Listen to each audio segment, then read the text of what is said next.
Assalamu alaikum wa rahmatullahi wa barakatuh. Paix sur ceux qui suivent les guidés. Paix et bénédiction sur le prophète sallallahu alayhi wa sallam, sur ses compagnons, ses amis, sa famille, ainsi que sur tous ceux qui le suivront de bonne foi jusqu'au jour du jugement. Dans la suite logique de ce qui a été dit précédemment, je voudrais dire à certains qui m'envoient des mails auxquels je ne réponds pas, je m'en excuse. Question de temps, bon, je ne vais pas expliquer ma vie. Je lis vos mails avec attention en fait. Et il n'y a pas que les mails, donc aussi les gens dans la vraie vie qui font appel à moi pour ceci ou cela. Enfin bon, je pense à qui? Comme ça, ils voient que je fais attention. Je pense à cette mère de famille qui a 3 filles et qui se retrouve à devoir rembourser une quantité d'argent assez importante à la CAF pour des mauvais calculs ou je ne sais quoi, qui se retrouve évidemment désemparé. Je pense à ce frère qui a dû fuir un pays du Sud parce qu'il y avait des vols et des kidnappings d'étrangers, etc., qui s'est retrouvé ici et que j'ai dû aider à trouver un logement dans l'urgence, rejeté par leur famille, incompris, etc., etc. Vous êtes en fait des personnes qui êtes réelles, et vous êtes des milliers. Je parle de ceux que je connais, mais je sais bien que dans les gens que je connais pas, il y a des milliers de gens dans des problèmes similaires, des hommes abandonnés avec leurs enfants, des femmes abandonnées avec leurs enfants, des dettes, des problèmes familiaux, des incompréhensions, etc., etc. Je ne vais pas vous faire, j'allais dire, l'offense de vous dire ce que tout le monde va vous dire. Si tout le monde vous le dit, je ne ferai pas un audio, donc on va vous dire il n'y a pas de charge supérieure à votre capacité qu'Allah vous infligerait. Allah aime les patients, les endurants. Cette vie ne dure qu'un temps. Bon, ça je vous le dis, mais on est musulmans, donc on est censé connaître tout ça. Et je le sais pour avoir vécu des épreuves moi-même. Parfois, évidemment, on est en demande de commentaires ou de réactions plus intimes, qui sont moins dites parfois, pas toujours, pour évacuer le problème. Donc je voulais vous dire plusieurs choses. D'abord, vous n'êtes pas seul. Il y a beaucoup de gens, en fait, quand on est dans des problèmes, les gens ils se sentent seuls. Et en fait, vous n'êtes pas seul. Simplement, les gens autour de vous n'ont pas les mêmes problèmes en même temps. Les gens autour de vous ont parfois d'autres problèmes, mais pas les mêmes que les vôtres. Souvent, je dis, un célibataire désespère de se marier, un marié désespère de faire fonctionner son mariage. Donc, la désespérance prend plusieurs masques, mais elle est toujours là, en fait, d'une façon ou d'une autre. Les gens qui n'ont pas d'enfants dépensent des milliers d'euros en traitement pour avoir un enfant, et ceux qui ont des enfants dépensent des euros pour les soigner, les garder, les faire suivre dans des cours particuliers, de ceci. Donc je veux dire, l'épreuve, vous n'êtes pas seul, 1. 2, elle prend plusieurs visages. Et on n'y échappe pas. On n'y échappe pas, et quand on veut y échapper, je le dis parce que moi j'ai pu connaître ça dans ma vie, quand on veut y échapper, Allah te rattrape, il te remet dans une épreuve similaire ou pire. Donc, ça veut dire en fait qu'il faut assumer son épreuve. Je sais que c'est dur, bien placé pour le savoir, très dur, parce qu'on se sent seul, incompris, on ne voit pas d'issue, et toutes sortes de phénomènes psychologiques qui se mettent en place, qui peuvent mener à l'autodestruction, au désespoir, à la dépression, et parfois au suicide, ce qui est évidemment le stade ultime de la catastrophe. Il y a ça, et puis parfois, c'est là où ça devient plus intéressant, parce que bon, ce que j'ai dit, c'est pas que c'est pas intéressant, mais je ne vous ai pas appris grand-chose, je suppose. Là où ça devient plus intéressant, en fait, c'est les phénomènes psychologiques qui arrivent quand on sort des problèmes. C'est-à-dire que le problème trouve une issue. Et c'est là où c'est très dangereux de se laisser aller dans les problèmes. Alors je m'explique. Votre épreuve que vous vivez là, qui prend 1001 formes, elle va durer un certain temps.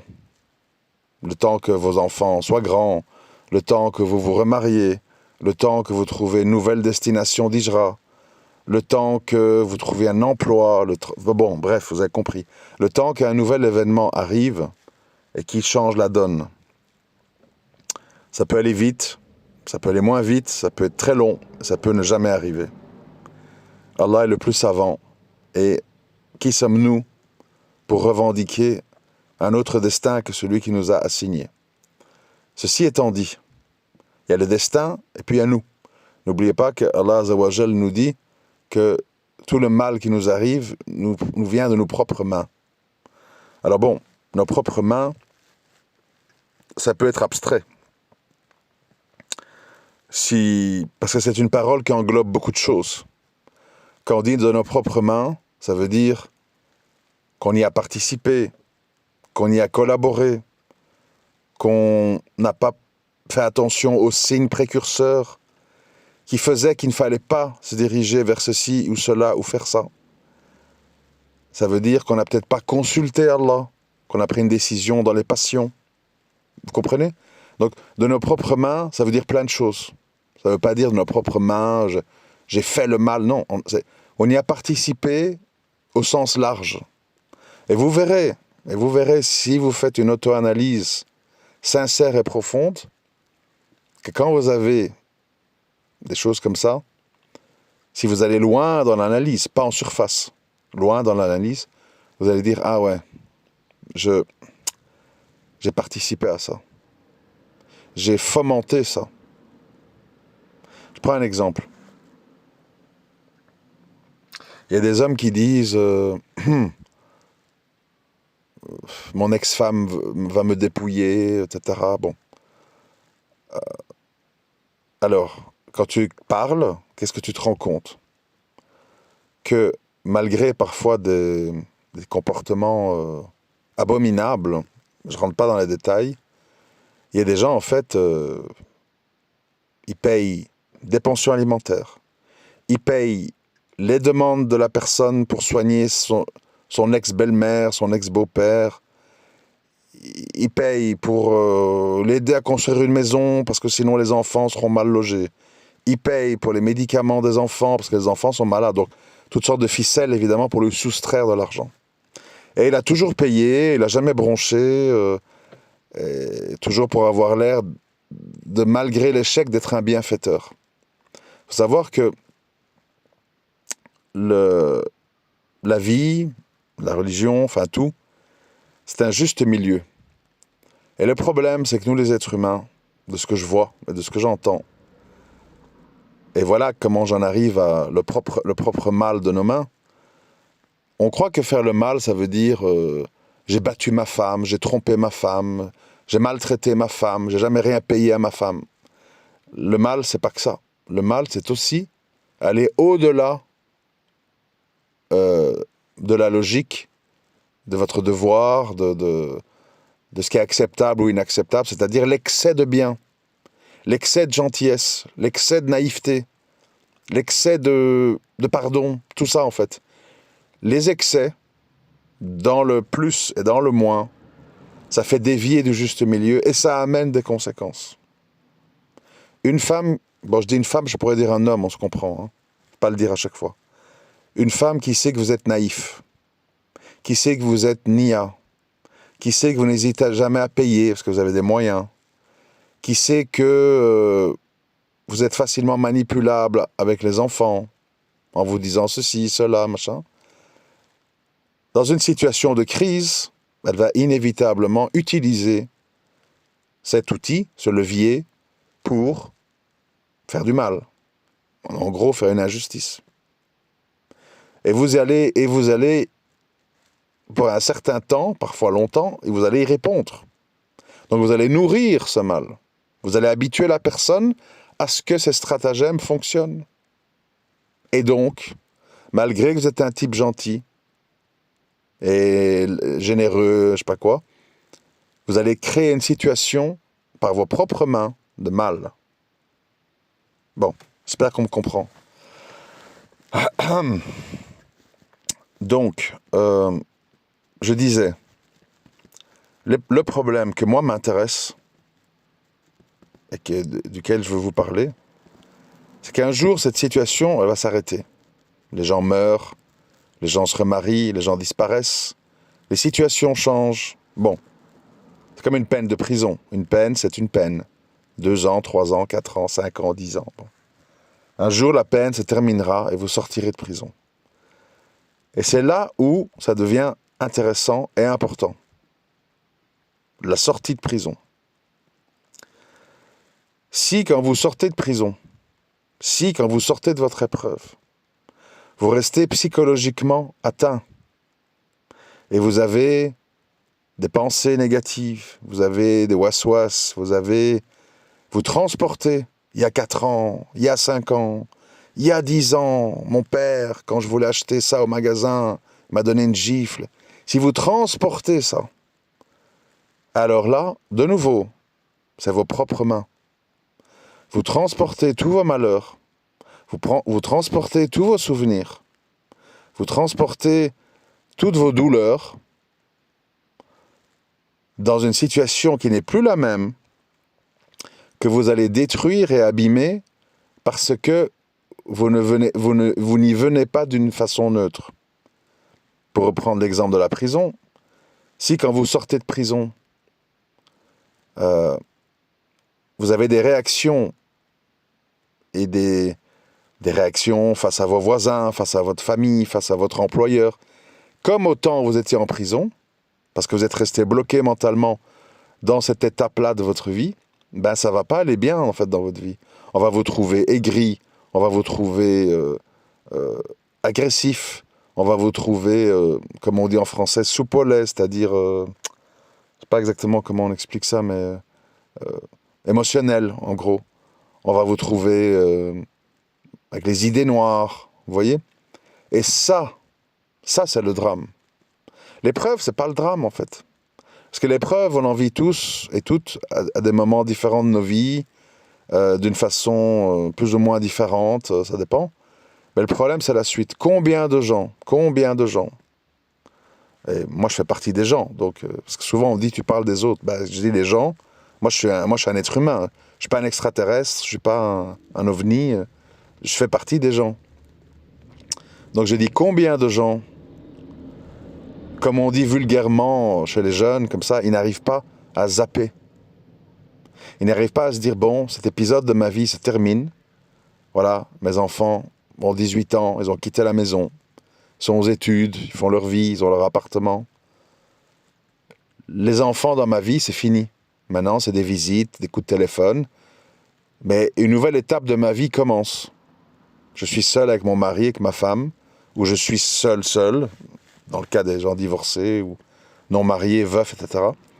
Une nouvelle étape de ma vie commence. La vie de maman, la vie de papa, à proprement parler, à plein temps, elle se termine. Donc mon cerveau doit se reformater et comprendre que je redeviens un homme, une femme, qui a des enfants, mais qui n'est plus maman et papa à plein temps, avec tout ce que ça suppose. Attention, parce qu'il y a des gens, en fait, ils comprennent pas ça. Ils appellent leurs enfants sans arrêt. Ça va, tu manques de rien, et à ton boulot, ça va, et avec ta femme, ça va. Tu vois, ils sont invasifs. Pourquoi ? Parce qu'ils n'ont pas encore compris psychologiquement que l'enfant est grand, que l'enfant, ben, en général, il t'aime, mais bon, il veut plus être traité comme s'il est un petit enfant. Il est grand, voilà, il sait que tu l'aimes. En cas de coup dur, il va t'appeler, mais toi, tu dois arrêter de croire que tu peux continuer avec lui à être dans le formatage petit enfant. Alors ça, on peut le comprendre. Je pense que vous l'avez tous compris quand on parle des enfants et de l'âge et tout ça. Mais c'est la même chose pour tout le reste, en fait. Tout le reste. Le couple. Un couple qui s'est connu jeune, dans la passion, dans la découverte, dans l'amour, etc., ne peut pas espérer que cette forme d'amour-là va durer toute la vie. L'amour, parfois il est là, parfois il n'est plus là. Ça aussi, bon, c'est un autre débat, mais bon, bref, ça, c'est un autre sujet. Et parfois, il y a toujours de l'amour, mais il prend une autre forme. Et il y a des gens qui ont 35, 40, 45 ans, ils passent d'un homme à l'autre ou d'une femme à l'autre parce qu'ils veulent retrouver cet amour originel des passions, des émotions du début. La fête, la famille, les voyages, les nuits torrides, etc. Et donc évidemment, comme ça ne dure jamais longtemps, avec telle personne 3 ans, avec telle personne 1 an, avec telle personne 6 mois, avec telle personne 2 ans, eh ben, les gens en fait sont toujours frustrés, tristes, pensent au divorce, ne voient que le mal, ne voient que leur fait que leur vision de l'amour n'est pas contentée. Ils ne se disent pas, bon, il y a 10 ans, j'avais 10 ans de moins, lui aussi. Il y a 10 ans, nous n'avions pas 2, 3, 4, 5 enfants. Il y a 10 ans, nous vivions dans telle et telle situation, dans tel et tel contexte, qui n'est pas la situation et le contexte d'aujourd'hui. Donc il est normal et logique que notre relation a évolué en mieux sur certains points, en moins bien sur d'autres. Et ça, c'est la vie. Ça, c'est la vie réelle. C'est pas la vie des Instagram, des Snap, des influenceurs, des gens qui sont continuellement en vacances, qui cliquent, qui font 2 clics de souris, qui gagnent 10 000 euros par mois, soi-disant, qui se marient et qui divorcent à la légère, parce qu'ils sont riches, parce qu'ils ont plein de contacts. Toi, ta vie, c'est pas la même. T'es quelqu'un d'isolé, t'es quelqu'un qui n'a pas beaucoup de contacts, t'es quelqu'un qui aura du mal à se remarier, et de tomber sur une femme ou un homme mieux sur beaucoup d'aspects que la personne avec qui tu étais ou tu es encore. Bon. Donc, enfin, tout ça, tout ça mériterait des audios spécifiques, parce que c'est des longues histoires. Mais pour rester dans le thème, c'est le problème de mentalement suivre sa situation. C'est de mentalement vivre dans le présent. Et plus dans le passé qui est mort et enterré, qui n'existe plus. Les gens ont changé, les lieux ont changé, les âges ont changé, tu as changé. Ni le futur que personne ne connaît. Qui peut dire à quelle heure, à quel endroit il va mourir? Qui peut dire combien de temps son mariage va durer? Qui peut dire s'il va arriver à se remarier ou non? Tu ne sais pas. Tu ne sais pas l'avenir. Qui peut dire si demain, après-demain, dans 10 ans, tu auras une maladie grave? Personne. Donc, tous ces sujets-là, le futur, le passé, les suppositions, les waswas, je crois, je pense, j'imagine, ce sont des armes de destruction massive qui vont détruire quoi? Ta vie présente. Ta vie présente, elle est parfois bien, parfois pas bien, parfois difficile, parfois agréable, mais elle est temporaire. C'est ça qu'on apprend dans la vie, c'est que tout est temporaire.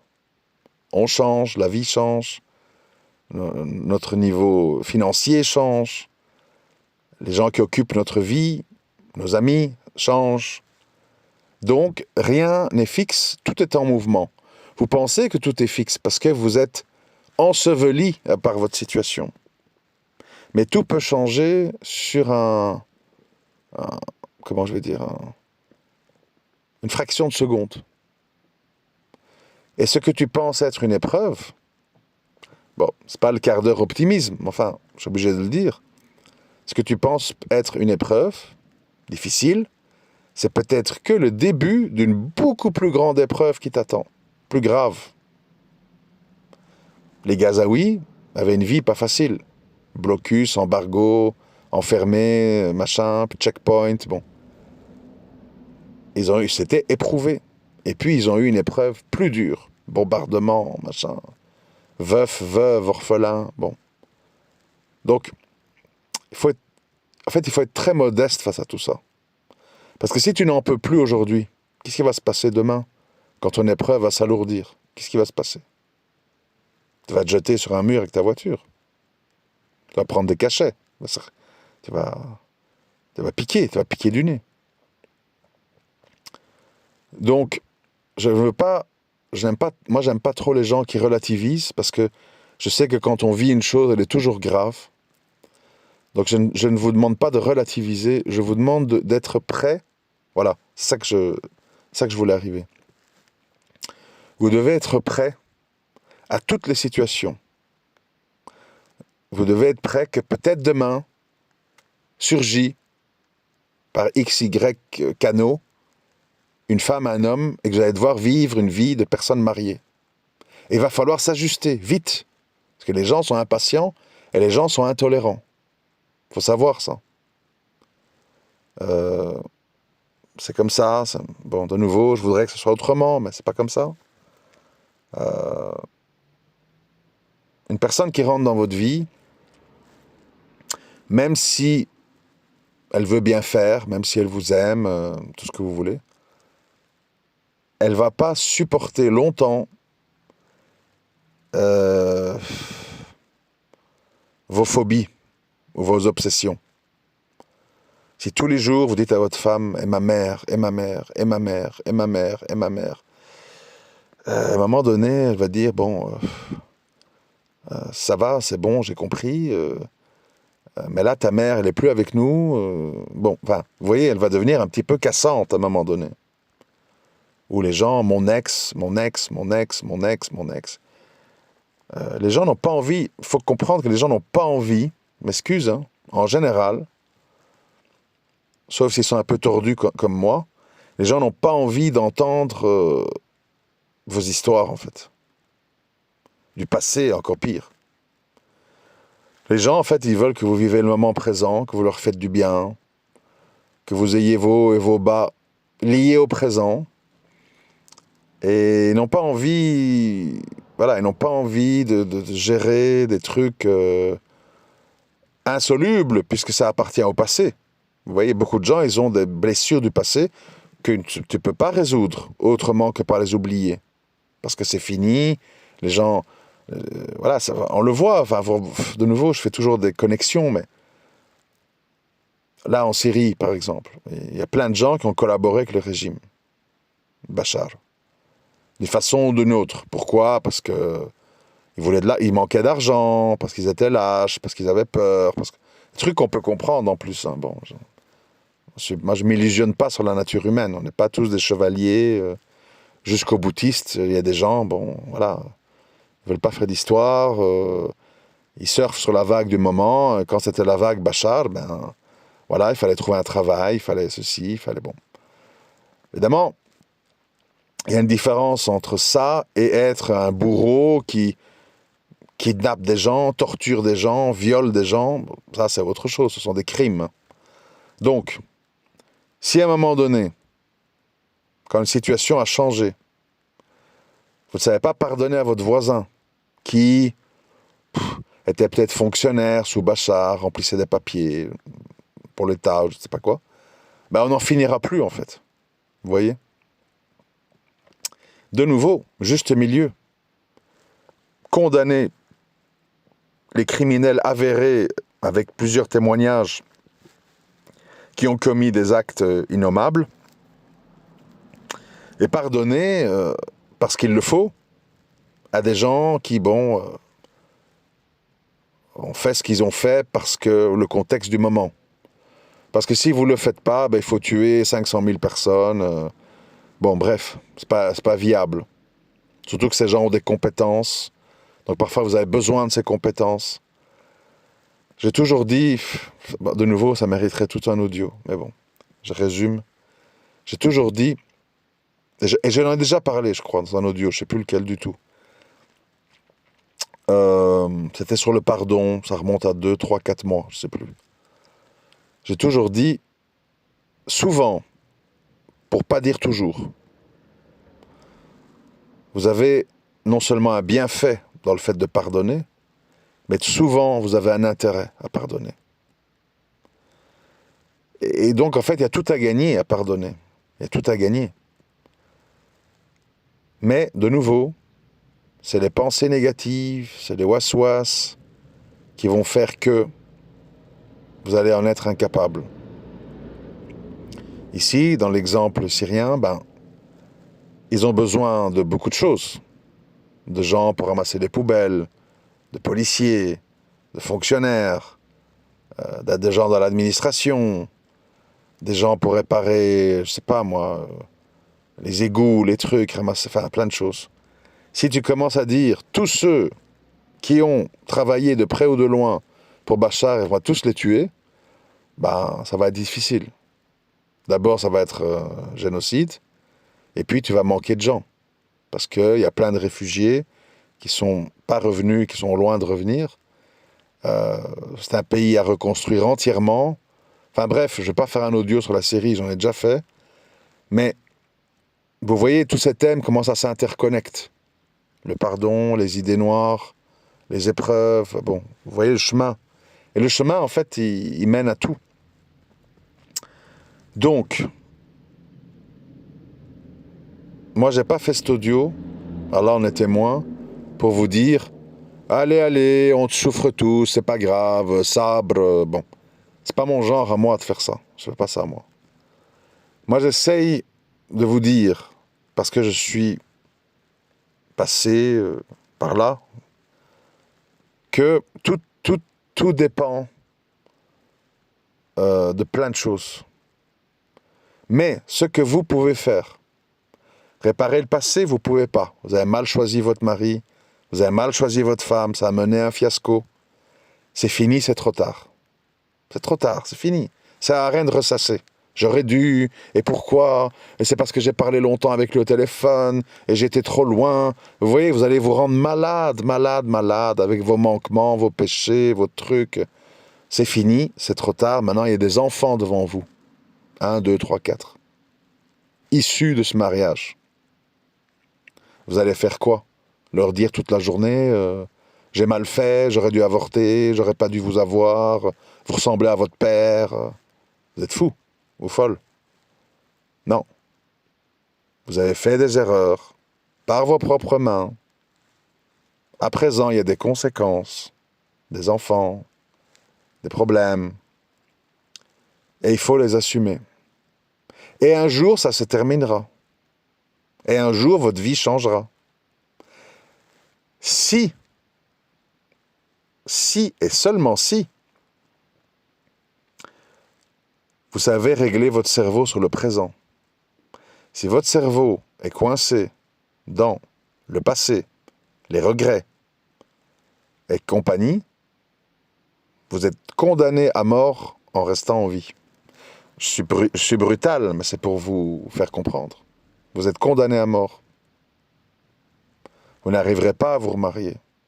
Vous n'arriverez pas à redevenir heureux, heureuse. Vous n'arriverez pas à avoir des projets. Même si votre épreuve se termine. Parce que votre épreuve peut continuer dans votre tête. C'est ça le problème.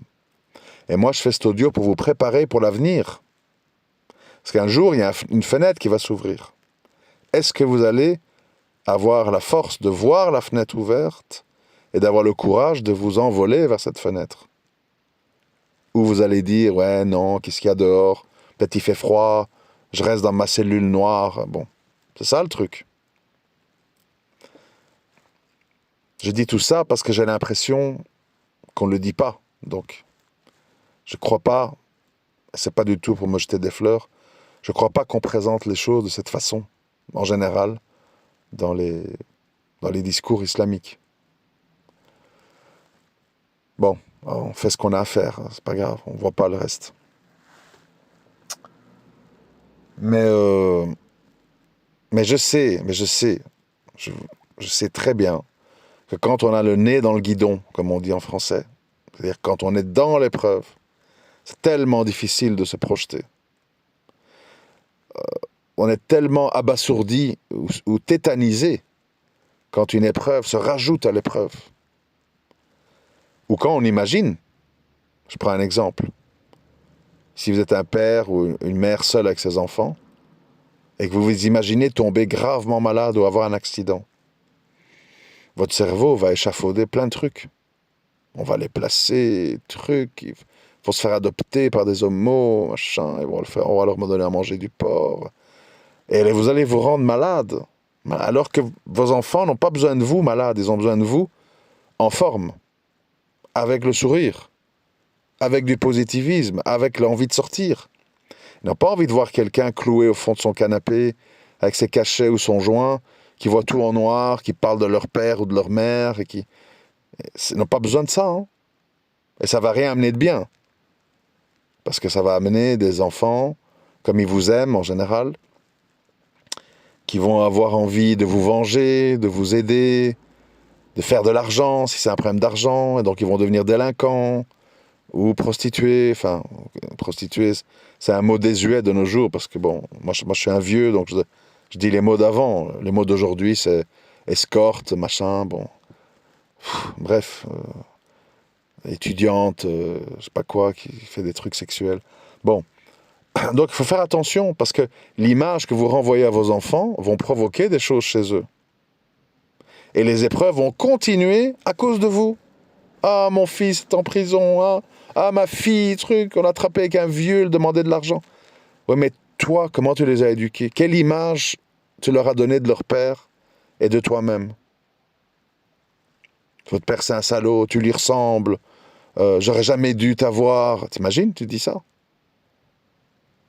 Ou la fille, ou avec ta fille, ouais, bats-toi, ne fais jamais confiance à un homme comme moi, fais tes diplômes, et la rage, ne te laisse pas aller, il n'y a que l'argent qui compte, le reste c'est du blabla, c'est des michtos, c'est des trucs. La femme va grandir avec la haine des hommes, avec l'envie de faire de l'argent sans pitié.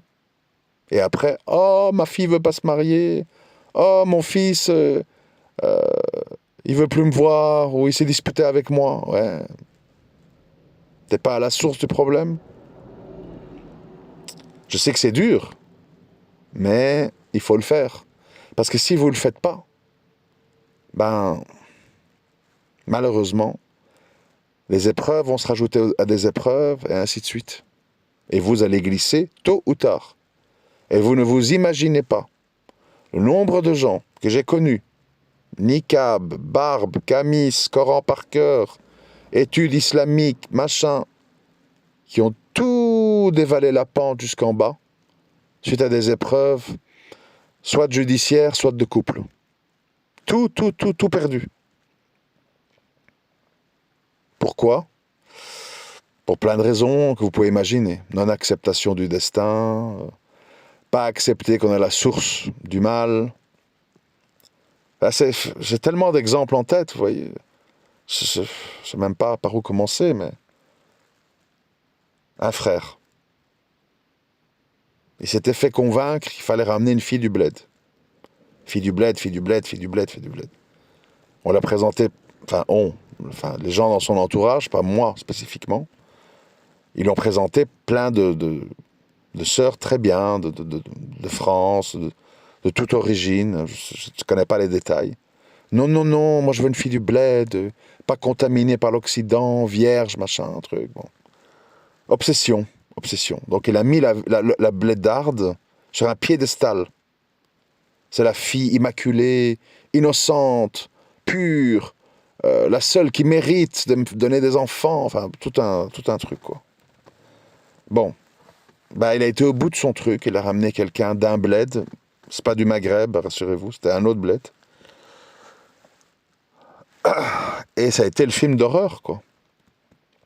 Ça a été le film d'horreur. Blocage sexuel parce qu'elle a eu des abus dans son enfance. Directement adoption de toutes les habitudes occidentales avec ses copines, avec les centres, je sais pas tout quoi, qui l'ont bourré la tête. Rébellion, ponctionnement d'argent, sorcellerie, enfin n'en jetez plus quoi. La totale en fait. Mais il n'y avait rien à faire en fait. Je lui ai dit, accepte la femme que Allah mettra sur ta route, qu'elle soit noire, blanche, tchétchène, turque, je sais pas moi. Regarde qu'est-ce qu'Allah te facilite. Ah non, moi si c'est pas de blédarde vierge, je refuse tout. Et voilà.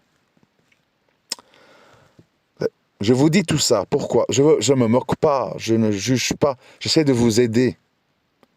Et j'essaie de vous aider en vous disant la réalité des choses. L'humain C'est une créature pleine d'obsessions, pleine de phobies, pleine de waswas, pleine d'orgueil, pleine d'ingratitude, pleine de plein de choses. Voilà pourquoi même le prophète, sallam, il demandait pardon plus de 100 fois par jour. Nous sommes des créatures terribles. Terribles, terribles, terribles. Nous-mêmes, quand on s'analyse, moi quand je m'analyse, je déteste plein de choses chez moi. Je suis déçu par plein de choses chez moi.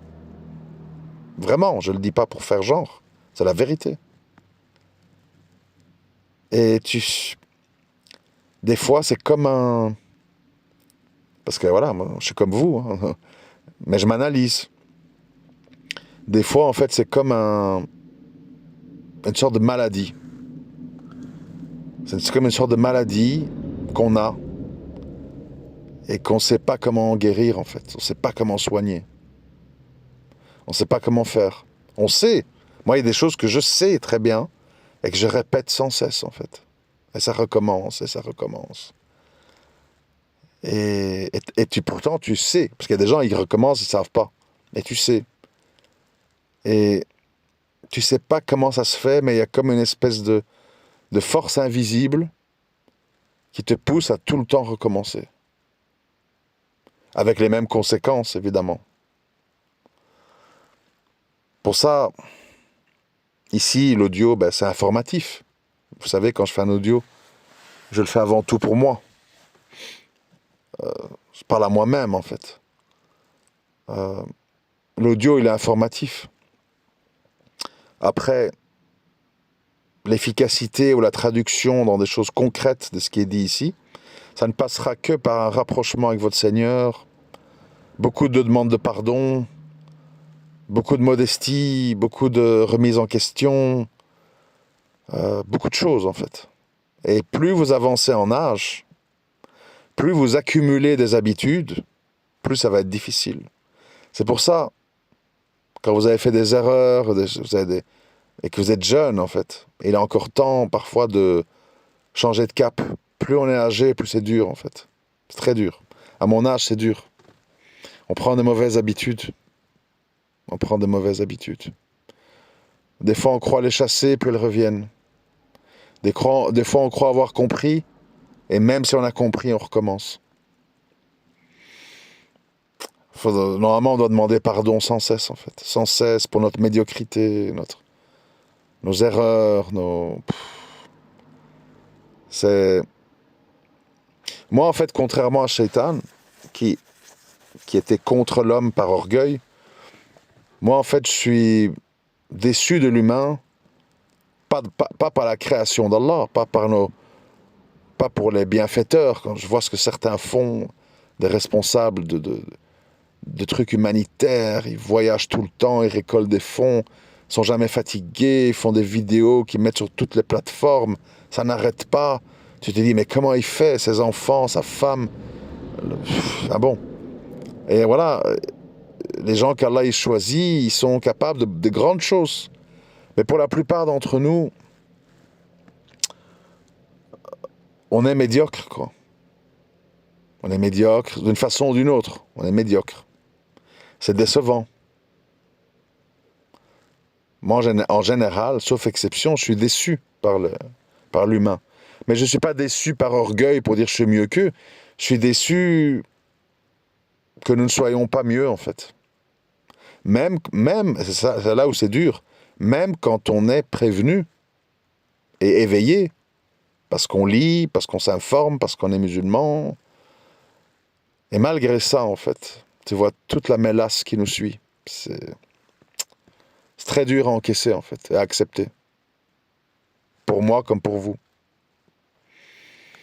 Et pourtant, il faut faire avec, et il faut avancer, et il faut progresser, et il faut demander pardon, et il faut se pardonner. Il y a des gens qui ne se pardonnent pas aussi.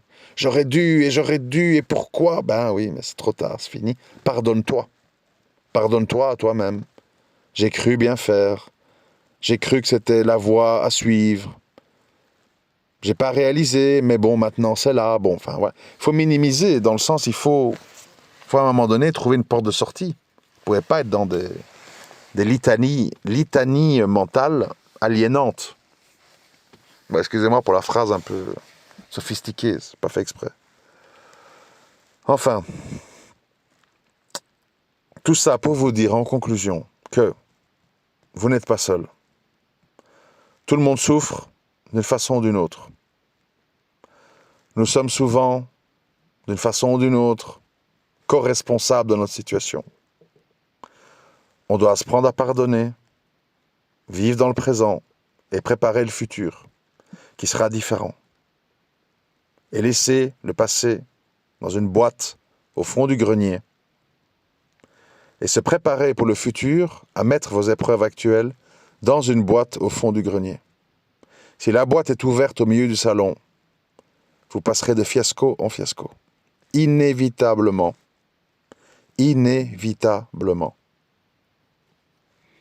Donc préparez-vous, votre épreuve va se terminer, mais est-ce qu'elle va vous suivre dans votre nouvelle vie? Assalamu alaikum wa rahmatullahi wa barakatuh.